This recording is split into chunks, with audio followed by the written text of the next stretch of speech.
According to a military official, Ukrainian forces have advanced along some of the front line close to the eastern city. A Ukrainian army spokesman reported on Saturday that Ukrainian forces engaged in a counterattack have moved up to 1,400 meters at various points along the front line close to the eastern city. The advance is the most recent in a string of comparable victories that Kyiv has reported this week. Last month, Russia claimed to have fully captured Kyiv, following the bloodiest and most lengthy battle since it started its full-scale invasion in February 2022. The official, Serhiy, claimed in televised remarks that attempts by Russian forces to launch a counterattack had failed.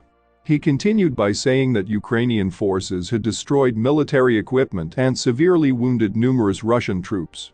Thousands of Ukrainian soldiers who have received Western training and equipment are anticipated to participate in the counteroffensive. Around the midpoint of the land bridge connecting Russia to the Crimea Peninsula, one of Ukraine's most likely targets, Moscow and pro-war Russian bloggers reported fierce battles on the Zaporizhzhia front, close to the city of Orikov. The Ukrainian forces' main push towards the coast is anticipated to start on the southern front.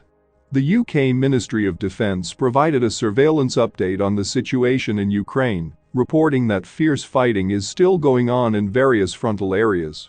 In addition to $56.8 billion in military financial assistance from the United States, the Ukrainians are continuing to fight with Western weapons and gear. The bloodiest part of the war will be this. The Ukrainians must convince the Americans and Europeans that they are able to win this conflict in order to determine whether it is worthwhile for them to keep supplying them with expensive, cutting-edge military hardware. They will fight fiercely because they understand that Western support is limited.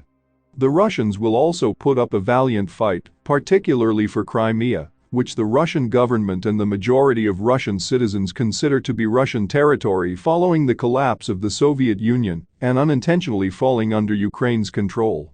The goal of the Ukrainian forces is to breach Russian defenses in the south and push the enemy out so that they can attack the land bridge connecting Russia and Crimea.